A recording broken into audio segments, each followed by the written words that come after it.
خصوصیات کی ایک نسل سے دوسری نسل میں منتقلی، مثال کے طور پر بچوں کی ان کے والدین سے مشابہت۔ ایمبریولوجی، ایک ایمبریو سے ایک پورا جاندار بننے کے عمل کی اسٹڈی کو ایمبریولوجی کہتے ہیں۔ ایک جاندار کی انڈے سے نکلنے سے پہلے کے ابتدائی مراحل میں نشوونما کی اسٹڈی کو ایمبریولوجی کہتے ہیں۔ ٹیکسونومی، جانداروں کو ترتیب اور سائنسی نام دینے اور ان کو گروپس اور سب گروپس میں تقسیم کرنے کے عمل کو ٹیکسونومی کہتے ہیں۔ اس میں دنیا کے تمام پودے، جانور اور مائکرو آرگنزمز شامل ہیں۔ پیلینٹولوجی، یہ ان فوسلز کی اسٹڈی ہے جو کہ جانداروں کی باقیات ہیں اور جو ماضی میں موجود تھے اور جو کہ اب ناپید ہو چکے ہیں۔ انوائرمنٹل بائیولوجی، یہ جانداروں اور ان کے ماحول کے درمیان باہمی تعلق کا علم ہے، مثلاً پودوں کو سانس لینے اور نشوونما پانے کے لیے پانی اور سورج کی روشنی کی ضرورت ہوتی ہے۔ سوشیو بائیولوجی، یہ جانوروں کے رویوں اور عادات کو جاننے کا علم ہے جو کہ ایک معاشرہ بناتے ہیں۔ پیرسٹولوجی، یہ شاخ پیراسائٹس کی اسٹڈی کو ڈیل کرتی ہے۔ پیراسائٹس ایسے جاندار ہیں جو کہ دوسرے جانداروں سے خوراک لیتے ہیں اور بدلے میں انہیں نقصان پہنچاتے ہیں۔ ان کی ساخت، خوراک کی ترسیل کا طریقہ اور ہوسٹ پیراسائٹ ریلیشن سب پیرسٹولوجی میں پڑھا جاتا ہے۔ بائیو ٹیکنالوجی، جانداروں سے ایسے مادے لینا جو کہ انسانیت کو فائدہ دیں۔ بیکنگ بریڈ بنانے کے لیے خمیر کا استعمال بائیو ٹیکنالوجی کی ایک مثال ہے۔ امیونولوجی، یہ جانوروں کے مدافعتی نظام کا علم ہے جو کہ جسم پہ حملہ آور جراثیم کا دفاع کرتا ہے۔ اینٹمولوجی، حشرات کے علم کو اینٹمولوجی کہتے ہیں۔ اس شاخ میں حشرات کی 1 ملین سے زیادہ انواع کا ذکر کیا گیا ہے۔ یہ سب سے زیادہ تعداد میں پائے جانے والے جانور ہیں۔ اس میں ان کے حجم، ساخت، شکل اور ترتیب کا مطالعہ کیا جاتا ہے۔ فارماکولوجی، یہ ادویات بنانے اور ادویات کا جانداروں پر اثرات جاننے کا علم ہے۔ اس میں مختلف بیماریوں کے علاج کے لیے مختلف ادویات بنائی جاتی ہیں۔ امید ہے کہ آپ کو اس اینیمیٹڈ ویڈیو کی مدد سے سمجھ آ گئی ہوگی بایولوجی کی ڈویژنز اور ان کی شاخوں کے بارے میں۔ آئیے اب ہم relationship of biology to other sciences یعنی بایولوجی کا دوسرے سائنسی علوم سے تعلق کے بارے میں پڑھتے ہیں۔ بایولوجی کا دوسرے سائنسی علوم سے تعلق، relationship of biology to other sciences. Biophysics, اس کا تعلق فزکس کے ان قوانین کے مطالعے سے ہے جن کا اطلاق بایولوجیکل مظاہر پر ہوتا ہے۔ مثال کے طور پر فزکس میں لیور اور بایولوجی میں جانوروں کی ٹانگوں کے کام کرنے کے اصول ایک سے ہیں۔ بایو کیمسٹری، اس کا تعلق جانداروں میں موجود مختلف کمپاؤنڈز اور کیمیکل ری ایکشنز کے مطالعے سے ہے۔ مثال کے طور پر فوٹوسنتھسس اور ریسپائریشن کے بنیادی میٹابولزم کو سمجھنے کے لیے کیمسٹری کا علم استعمال کیا جاتا ہے۔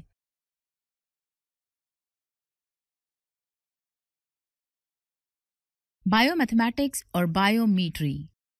بایو میتھمیٹکس یا بایو میٹری، اس کا تعلق میتھمیٹکس کے اصول اور طریقے استعمال کر کے بایولوجیکل اعمال کے مطالعے سے ہے۔ مثال کے طور پر تجرباتی کام کے بعد اکٹھے ہونے والے اعداد و شمار کے تجزیے کے لیے بایولوجسٹ کو میتھمیٹکس کے اصول استعمال کرنا پڑتے ہیں۔ بایو جیوگرافی، اس کا تعلق زمین کے مختلف جغرافیائی حصوں میں جانداروں کی اسپیشیز کی موجودگی اور پھیلاؤ کے مطالعے سے ہے۔ بایو جیوگرافی کے ذریعے مخصوص جغرافیائی علاقوں کی خصوصیات کے علم کو استعمال کر کے وہاں پائے جانے والے جانداروں کی خصوصیات کا تعین کیا جاتا ہے۔ بایو اکنامکس، اس کا تعلق معاشی حوالے سے جانداروں کے مطالعے سے ہے۔ مثال کے طور پر بایو اکنامکس کے ذریعے گندم کی فصل پر لگائے جانے والا سرمایہ اور اس کی قیمت فروخت کا حساب کر کے نقصان یا نفع کا تعین کیا جا سکتا ہے۔ بایولوجی سے منسلک پیشے، کیریئرز ان بایولوجی، میڈیسن، سرجری۔ میڈیسن کے پیشے کا تعلق انسان میں بیماریوں کی تشخیص اور علاج سے ہے۔ سرجری میں جسم کے حصے مرمت کیے جا سکتے ہیں، تبدیل کیے جا سکتے ہیں یا نکالے جا سکتے ہیں۔ مثال کے طور پر رینل سرجری کے ذریعے گردوں کی پتھری نکالنا، گردوں اور جگر کی پیوند کاری یعنی ٹرانسپلانٹیشن وغیرہ۔ فشریز، ماہی پروری یعنی مچھلیوں کی پیداواری کا پیشہ فشریز کہلاتا ہے۔ زراعت یا ایگریکلچر، یہ پیشہ غذائی فصلوں اور ان جانوروں سے متعلق ہے جو خوراک کے ذرائع ہیں۔ ایک زرعی ماہر فصلوں مثلاً گندم، چاول، مکئی وغیرہ اور جانوروں مثلاً بھینس، گائے وغیرہ کی پیداوار میں بہتری کے لیے تحقیق کرتا ہے۔ علم حیوانیات پروری، اینیمل ہسبینڈری، یہ ایگریکلچر کی ایک شاخ ہے جس میں پالتو جانوروں، مال مویشی لائف سٹاک مثلاً بھیڑ، گائے، بھینس وغیرہ کی حفاظت اور نسل کشی یعنی بریڈنگ کی جاتی ہے۔ ہارٹیکلچر، اس کا تعلق باغبانی سے ہے۔ اس کا ماہر آرائشی پودوں اور پھلوں والے پودوں کی موجودہ اقسام کی بہتری کے لیے اور نئی اقسام پیدا کرنے کے لیے کام کرتا ہے۔ فارمنگ، اس پیشے کا تعلق مختلف اقسام کے فارم تیار اور محفوظ کرنے سے ہے۔ مثال کے طور پر کچھ فارمز میں نسل کشی کے ایسے طریقہ کار استعمال کیے جاتے ہیں جن سے زیادہ پروٹینز اور دودھ دینے والے جانور پیدا ہوں۔ پولٹری فارم سے مرغیوں اور انڈوں کی پیداوار حاصل کی جاتی ہے۔ فوریسٹری میں پیشہ ور قدرتی جنگلات کی حفاظت کرتے ہیں اور حکومت کو مصنوعی جنگلات کی کاشت اور نشوونما کے مشورے دیتے ہیں۔ بائیو ٹیکنالوجی، بائیولوجی میں یہ جدید ترین پیشہ ہے۔ اس کے ماہر وہ محقق اور عملی کام کرتے ہیں جن میں مائکرو آرگینزم سے مفید مصنوعات بنوائی جاتی ہیں۔ میں امید کرتی ہوں آپ کو اس ٹاپک کی اچھے سے سمجھ آ گئی ہوگی۔ آئیے اب قرآن اور بائیولوجی کے مطالعہ دیکھتے ہیں۔ قرآن اور بائیولوجی، قرآن پاک میں کئی جگہوں پر اللہ تعالیٰ زندگی کی ابتدا اور جانداروں کے خواص کے متعلق اشارے دیتے ہیں۔ انہی آیات میں نصیحت کی گئی ہے کہ اشارے پانے کے بعد انسان زندگی کے نامعلوم پہلوؤں کی کھوج بھی لگائے۔ یہاں ہم ان رہنما اصولوں کی چند مثالیں دیکھیں گے۔ ہم نے ہر زندہ چیز پانی سے تخلیق کی، سورہ انبیاء آیت نمبر 30۔ ہم جانتے ہیں کہ پانی تمام جانداروں کے پروٹوپلازم کا 60 سے 70% بناتا ہے۔ ہم یہ بھی جانتے ہیں کہ زندگی کا آغاز پانی میں ہوا تھا۔ مدرجہ بالا آیت تمام جانداروں کی پانی میں مشترکہ ابتدا کا اشارہ بھی دیتی ہے۔ آئیے اب ہم سیمولیشن دیکھتے ہیں۔ برانچز آف بائیولوجی، بائیولوجی کی شاخیں۔ ان میں سے ایک صحیح جواب کو اس ٹوکری میں ڈالیں۔ اس شخص کا تعلق جانداروں کی بناوٹ اور ساختوں کے مطالعہ سے ہے۔ سوچئے وہ کون سی شاخ ہوگی؟ جی ہاں، وہ شاخ مارفالوجی ہے۔ ویری گڈ، یہ صحیح جواب ہے۔ اندرونی ساختوں کے مطالعے کو کیا کہتے ہیں؟ سوچئے، ذرا غور کیجئے۔ ویری نائس، اندرونی ساختوں کے مطالعے کو انیٹمی کہتے ہیں۔ یہ بالکل صحیح جواب ہے۔ بہت خوب بچوں، ویل ڈن۔ جانداروں کے ٹیشوز کا مائکروسکوپ کی مدد سے مطالعہ کرنا کیا کہلاتا ہے؟ جی تو بچوں، اپنے ذہن پہ ذرا زور دیجئے۔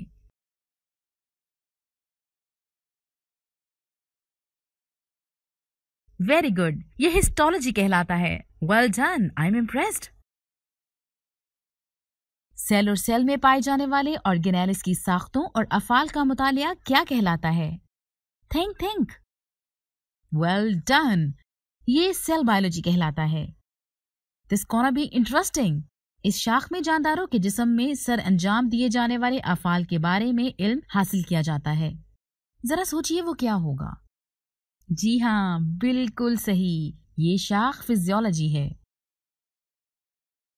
ایمبریو سے ایک مکمل جاندار بننے کا عمل یعنی ڈیولپمنٹ کا مطالعہ کیا کہلاتا ہے؟ ذرا غور کیجئے اور سوچئے کہ میں نے کیا پوچھا ہے۔ جینیٹکس؟ اوہ نو، یہ جواب غلط ہے۔ اور سوچئے، ذرا ذہن پہ زور دیجئے، اس کا صحیح جواب سوچئے۔ جی ہاں، یہ عمل ایمبریولوجی کہلاتا ہے۔ Well done. یہ شاخ جانداروں کے سائنسی نام رکھنے اور ان کے گروپس اور چھوٹے گروپس میں گروپ بندی یعنی کلاسیفیکیشن کا عمل ہے۔ جی ہاں، ذرا سوچئے کہ یہ کون سی شاخ ہوگی؟ کیا بات ہے، آپ نے تو بالکل صحیح اندازہ لگایا۔ یہ شاخ ٹیکسونومی ہے۔ وراثت سے مراد خصوصیات کا ایک نسل سے دوسری نسل میں منتقل ہونا ہے۔ غور کیجئے اور سوچئے، آرام سے سوچئے۔ جی ہاں، اس شاخ کا نام جینیٹکس ہے۔